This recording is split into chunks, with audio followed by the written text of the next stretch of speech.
Os bastidores da polêmica que sacode o Brasil há 2 semanas. A cápsula desenvolvida por brasileiros que seria capaz de curar o câncer.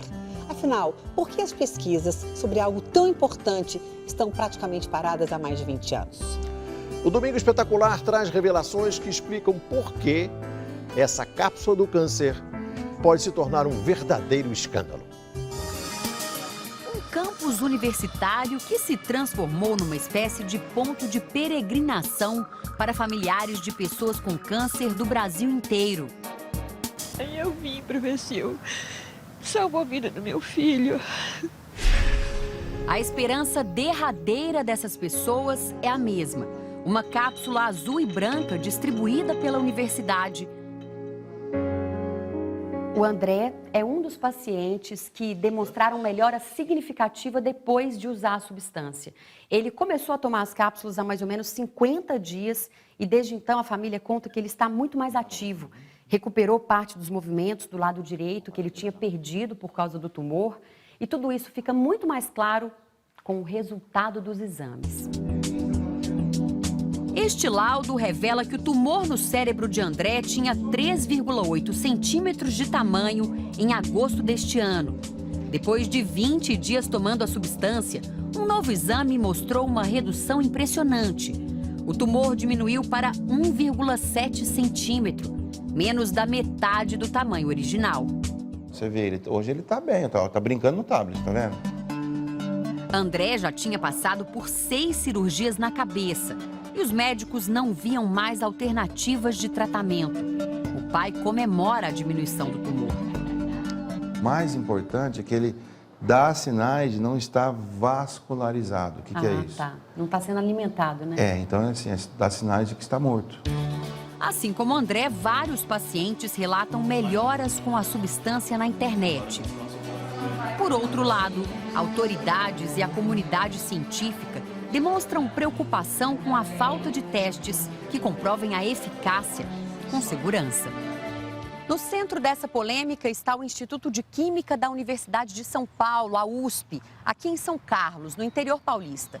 Neste laboratório foi sintetizada a substância fosfoetanolamina, pesquisada há 23 anos e agora responsável pela desconfiança de uns e pela esperança de outros. A fosfoetanolamina, também conhecida apenas como fósforo, é uma substância natural do corpo humano. Em laboratório, os pesquisadores conseguiram fabricar o composto sintético, que combina uma substância comum em shampoos de cabelo com o ácido fosfórico, que é um conservante de alimentos. Segundo os cientistas, a fósforo atua em conjunto com as defesas do corpo. Ela age como um sinalizador, que deixa as células cancerosas mais visíveis para o organismo combatê-las. O pai da fosfoetanolamina, o químico da USP, Gilberto Chierici, explica que as cápsulas eram distribuídas de graça informalmente há mais de 20 anos. Nos últimos anos, nós estávamos fazendo 50 mil cápsulas por mês. Isso daria um volume aí de 800 a 1.000 pessoas por mês. Segundo o professor, cada cápsula custa cerca de 10 centavos. A substância ainda não foi testada em pacientes, de acordo com as exigências da Agência Nacional de Vigilância Sanitária, a Anvisa. Por isso, não tem registro e não pode ser considerada um medicamento. Com base nesse motivo, a USP suspendeu a entrega das cápsulas após a aposentadoria do criador da substância.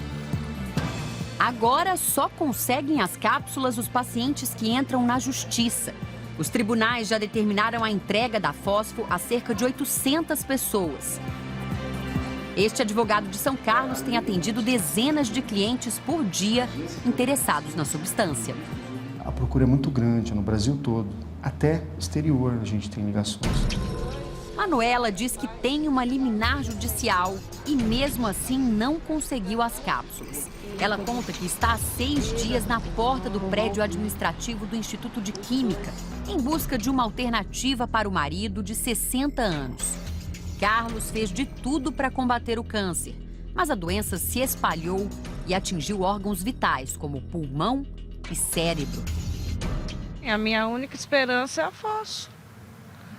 Não tem jeito, eu larguei tudo lá, ele doente, criança, tudo para tentar alguma coisa aqui. Em algum momento ele já usou a fosfoetalonamina? Ele nunca usou. A USP afirma que não tem capacidade para produzir a substância em larga escala. E com tantas pessoas à procura das cápsulas, a universidade passou a fazer a entrega apenas para quem tem ordem judicial e pelo correio. Este oncologista critica o posicionamento da justiça brasileira. Quem é o responsável se alguém tiver um problema grave com a droga? O juiz? O Supremo? Quem? Então não é assim que se faz. O criador da substância diz que sempre desejou realizar as próximas etapas da pesquisa. O professor Gilberto conta que chegou a firmar um convênio com o Hospital Amaral Carvalho de Jaú, no interior de São Paulo. Era um convênio que nós tínhamos. Está registrado isso. E o mais interessante, não entendi por quê. Toda vez que o hospital é consultado, ele nega. No início da semana, o Hospital Amaral Carvalho negou em nota a existência de uma parceria para a pesquisa de fosfoetanolamina. O hospital afirma que em 1996 foi firmado convênio com a USP de cooperação científica para estudo de outras substâncias, que não têm relação com a fosfoetanolamina. O Domingo Espetacular teve acesso com exclusividade a um documento do Ministério da Saúde de 1995. Ele revela que o governo aprovou um pedido de estudo de novas drogas para tratamento de câncer no Hospital Amaral Carvalho. Um outro documento revela que 7 meses depois, o convênio com o hospital foi aprovado pela unanimidade dos membros presentes em reunião na USP. E mais, a fosfoetanolamina foi mencionada em um laudo de toxicidade da Unesp, a Universidade Estadual Paulista, como sendo o produto do Hospital Amaral Carvalho.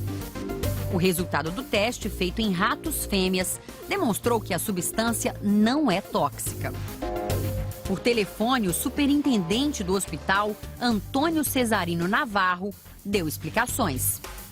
Isso, o convênio disso foi firmado, foi em 95, 96, não me lembro. Agora, o convênio foi feito, mas não foi executado, porque não há registro nenhum que essas pesquisas clínicas tenham sido realizadas e os efeitos de determinadas substâncias sobre os pacientes. Então, não há registro sobre essa. Tem alguma possibilidade de os médicos do hospital terem distribuído ou sugerido para os pacientes informalmente que eles buscassem a substância na USP? Olha, isso eu não tenho como dizer. Eu acho que nós temos um grupo de 150 médicos, 200 médicos. Se houve isso, não é de conhecimento da instituição. Nossa produção procurou a USP, que não comentou o assunto. Sem os testes clínicos formais, restaram os relatos de pacientes. Então, esse bracinho aqui, por exemplo, que ele já está levantando, ele não mexia? Era totalmente paradinho. Tá vendo? E ele não fazia isso? Nada. Era totalmente plástico, paradinho o braço dele. Tanto o braço quanto perna. Olha só. O que acontece é que esses pacientes te trazem um retorno, apesar de desconhecer, de não ter a prática do médico. Ele disse, olha, meu exame está aqui e aqui está dizendo que eu não tenho mais nada.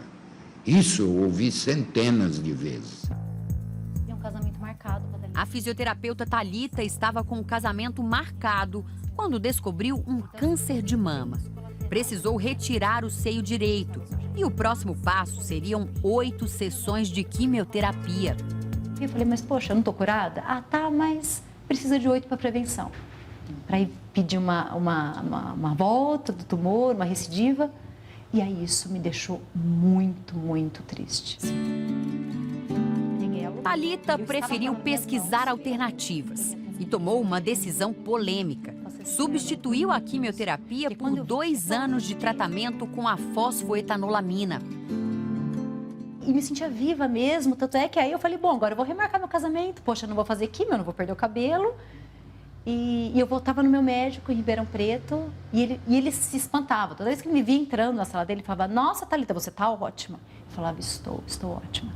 Ele ainda tomando aquele medicamento? Eu falava, ainda tomando. Isso, assim... A fisioterapeuta se casou, teve uma filha. Hoje, 6 anos depois, ela ainda faz exames de rotina e já pode se dizer curada. O oncologista Antônio Buzaide pondera. Em casos como o de Thalita, é bem provável que apenas a cirurgia já tenha sido suficiente para curar a doença. Qual é a chance dessa senhora, sem fosfetanolamina, sem nada, curar com a cirurgia? Aproximadamente 80%. Vamos admitir que ela estivesse tomando a busamicina, feita pelo Dr. Buzaide. Eu vou dizer que foi a busamicina que fez bem a ela? Para Tereza, a fórmula do professor Gilberto não funcionou.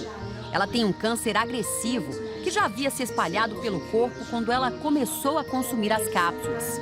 Eu a tomei por 60 dias e não tive resultados. Assim como também não tive resultados com as quimioterapias aprovadas pela Anvisa e não houveram melhoras. Então, tanto a fósforo como as químios, para mim, não deu resultado. Apesar disso, Tereza não descarta as cápsulas que sobraram. Se eu melhorar da imunidade, assim que eu melhorar da imunidade, eu penso em voltar a experimentar a fósforo, sim. Porque são centenas de relatos de cura e sem efeitos colaterais. Pela internet, o Domingo Espetacular conversou com o único médico da equipe do professor Gilberto. Renato Meneghello testou a substância em células humanas e em ratos. Ele reconhece que o composto pode não funcionar para determinados tipos de câncer. O câncer não é uma doença. O câncer são inúmeras doenças, tá? Que são interligadas, transformando-se em uma só. Quais são os tumores, como ele age, como ele não age, por que ele age, qual que é mais forte, qual que é menos forte, como tem que estar o sistema imune da pessoa, em que situação ela tem que estar, eu preciso fazer o teste clínico. Nós imploramos para fazer os testes clínicos. Na semana passada, a Anvisa informou que não recebeu qualquer pedido de avaliação para registro desta substância, tampouco o pedido de pesquisa clínica. Mas este registro, publicado no site da agência, exibe a agenda do então diretor Dirceu Barbano. No dia 26 de janeiro de 2010, ele teria uma reunião com o professor Gilberto. A pauta? Pesquisa clínica, tratamento para o câncer, na sede da Anvisa em Brasília. Esta semana, a assessoria de imprensa da Anvisa reconheceu a existência da reunião, mas informou que o encontro com o diretor não dispensa de nenhuma forma o protocolo formal com pedido de pesquisa clínica ou registro de medicamento. Esses documentos, obtidos com exclusividade, mostram ainda que a equipe do professor Gilberto também buscou apoio da Fundação Oswaldo Cruz, mais conhecida como Fiocruz. Trata-se de uma das mais importantes instituições de pesquisa da América Latina, ligada ao Ministério da Saúde. A reunião, realizada em novembro de 2013, contou até com representantes da Anvisa e do Ministério do Planejamento. 2 meses depois, a Fiocruz enviou um e-mail em que afirmou ter interesse em realizar a produção pública da fosfoetanolamina. E ainda disse, abre aspas, os resultados disponibilizados até o momento indicam que o produto poderá vir a ser um importante medicamento utilizado no tratamento do câncer. Fecha aspas. O acordo só não seguiu adiante por causa do que estava escrito logo a seguir no e-mail. A Fiocruz pedia que os pesquisadores cedessem a patente do composto e que assinassem um acordo de sigilo.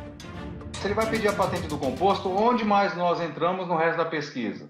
Toma a patente para vocês e acabou o nosso trabalho? E eu joguei 15 anos da minha vida fora e o Gilberto jogou 20 anos da vida dele fora? Aí é meio complicado. Não que a gente não queira dar. Nós não estamos querendo lucrar em cima do desespero e da dor do ser humano. Mas nós estamos querendo ter certeza de que se funciona, isso vai ser veiculado para a população e ele seja gratuito. O Domingo Espetacular também teve acesso a receituários em que médicos particulares e da rede pública de saúde de São Paulo prescrevem a pacientes a fosfoetanolamina criada pela USP de São Carlos. 2 documentos chamam a atenção. Foram escritos por um médico do Hospital Sírio-Libanês em São Paulo, um dos mais renomados do país.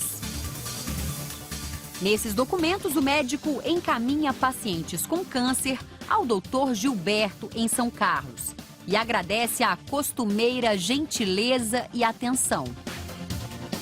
Em nota, o Hospital Sírio-Libanês reconhece que no processo da assistência médica é possível que os pacientes demandem tratamentos alternativos. Diante de tamanha polêmica criada pela fosfetanolamina, o deputado estadual Rafael Silva, que é deficiente visual, propôs a criação de uma comissão parlamentar de inquérito em São Paulo. Ele exibiu na Assembleia Legislativa uma reportagem do Domingo Espetacular e conquistou o apoio necessário para a instauração da CPI.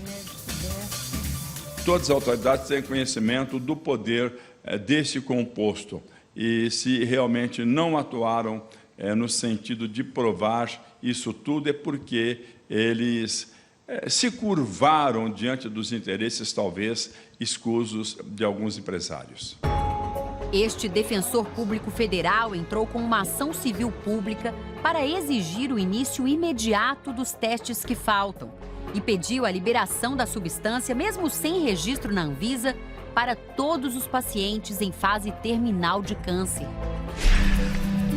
Essa ação da Justiça é considerada a única alternativa para a dona Gladys, de 75 anos.